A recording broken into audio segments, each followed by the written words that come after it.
Bueno, bienvenidos nuevamente a la clase. Vamos a concretar el tema biográfico de Cristóbal Colón que hemos estado mirando el día de ayer.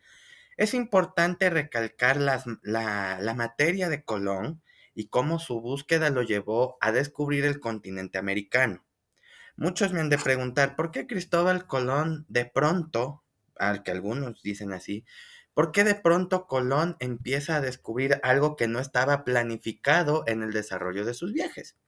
Bueno, como lo supieron en el video anterior, todos sabemos que él intentaba buscar una ruta eficaz para poder llegar a Asia, donde hubo una conexión. Pero como se dieron cuenta, la búsqueda tomó otro camino cuando de repente mantenían un curso distinto hacia el oeste y llegar a Asia. Pero en ese tiempo todavía no había, podemos decir, una explicación clara o sensata de cómo se manejaba el movimiento. Y era también por su creencia o por la idea de que él contaba de que la Tierra era redonda. ¿Ya? Ya en la explicación a continuación yo les voy a indicar por qué se llegaron a esas hipótesis. Pero necesitamos aprender hacia dónde iba el recorrido de Colón a partir desde España para llegar al puerto e ir a continente americano. Como saben, la explicación más común de este tema es hacia dónde quiso llegar con el trayecto que manejó entre sus tres carabelas y hacia dónde trataba de comenzar su búsqueda. Yo les explico. Una vez que España, supongamos, vamos a utilizar mi cabeza, ¿ya? Es bueno utilizar ejemplos un poco más gráficos para hacer la exposición.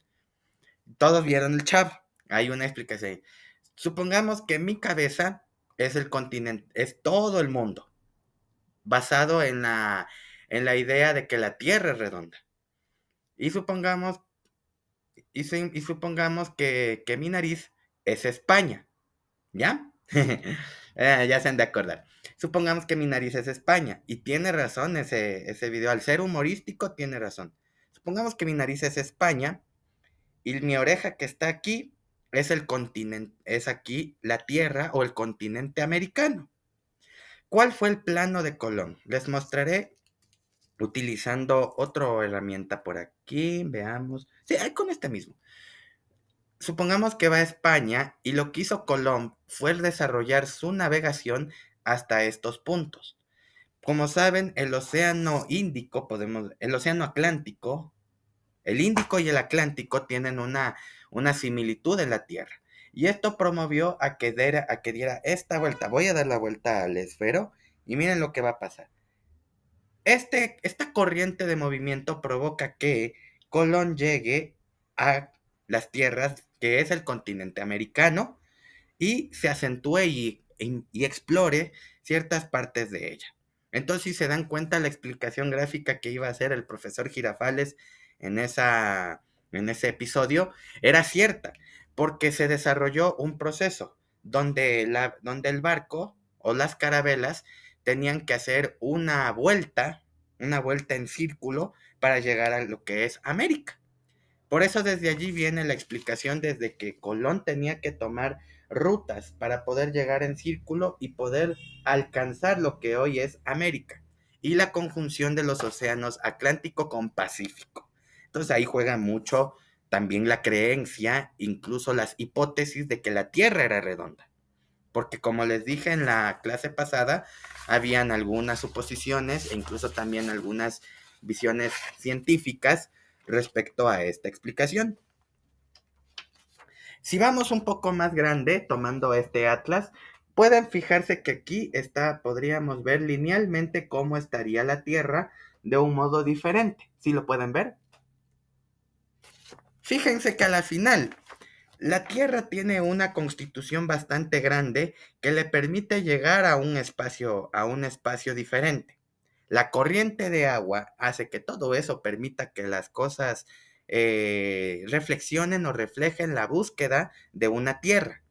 Pero eso tampoco resuelve la cuestión de que el paso de Europa por Asia tendría una secuencia porque no habría explicaciones, digamos, no había exploraciones o análisis anteriores respecto a esta suposición. Pero cuando Cristóbal Colón descubre la viabilidad de la tierra a la que habitaba, toma cuestiones diferentes. Empieza a sacar hipótesis cada vez que él tomaba apuntes o investigaba acerca del flujo entre los océanos para poder llegar a lo que era Asia. Por eso también era un poco cuestionable las virtudes de Colón.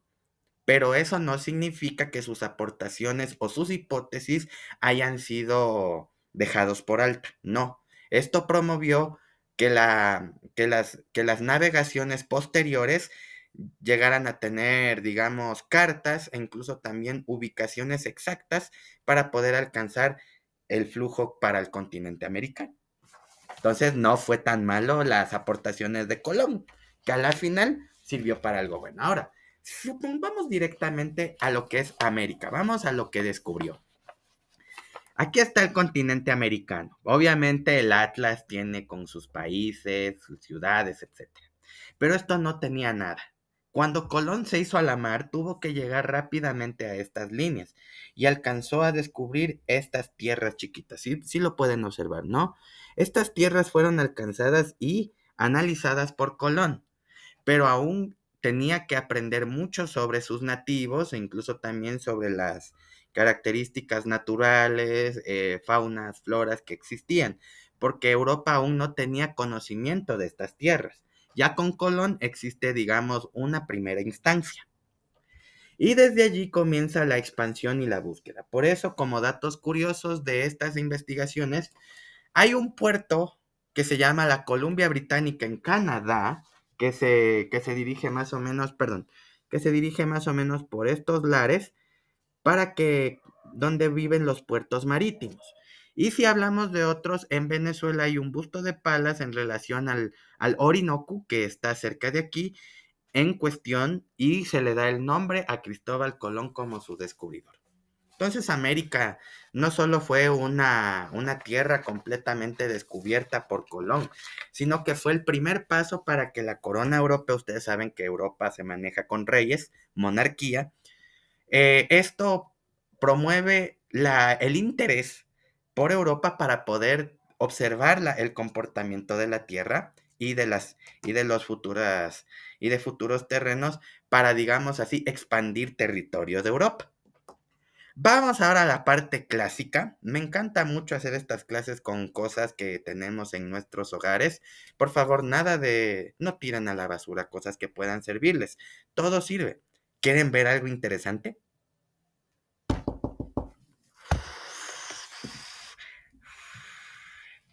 Aquí está nuestro barco a escala que nos va a servir para poder responder a la pregunta.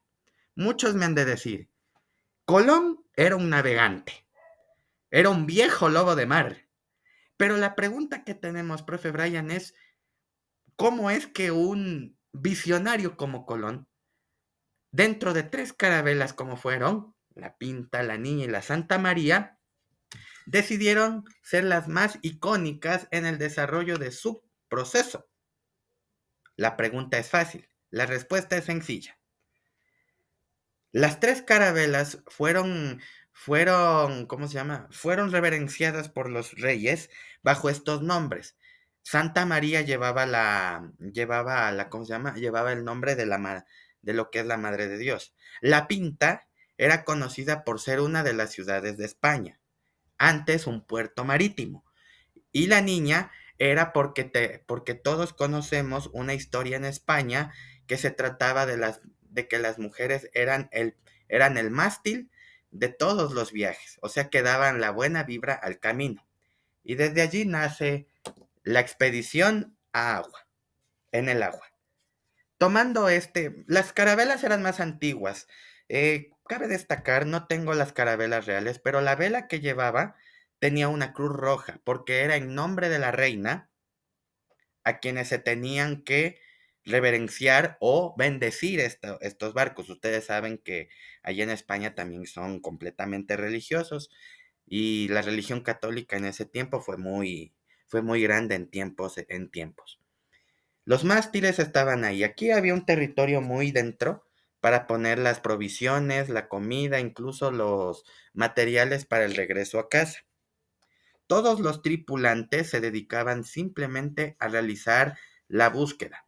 De hecho, el comodoro, que estaba en la parte de arriba del barco, tenía que revisar si existía alguna, podemos decir, alguna casualidad en el viaje, ya que como ustedes saben, la persona que se sienta o está dentro de un mástil de este lado, él toma sus binoculares o revisa las condiciones climáticas para la continuidad o retorno de las embarcaciones, para que no haya ningún tipo de daño. Los tripulantes siempre tenían que llevar una ropa cómoda. No es como los piratas, por si acaso. Los tripulantes ya eran un poco más centrados al tema y en la investigación. Pero lo que hizo también de Cristóbal Colón un personaje errático interesante es que él se subía a la poste de los barcos y comenzaba a sentarse y preguntaba sobre las cuestiones de la tierra. Desde allí, tomando una naranja o una manzana, él se ponía a averiguar por qué entonces la tierra parece tener una forma esférica. ¿Por qué de repente el barco se tiende a hundir cuando vamos a dirigirnos a otro océano? ¿O por qué la sombra de la Tierra, la luna se proyecta en cada noche? Era básicamente por el movimiento de rotación, todos saben ese tema.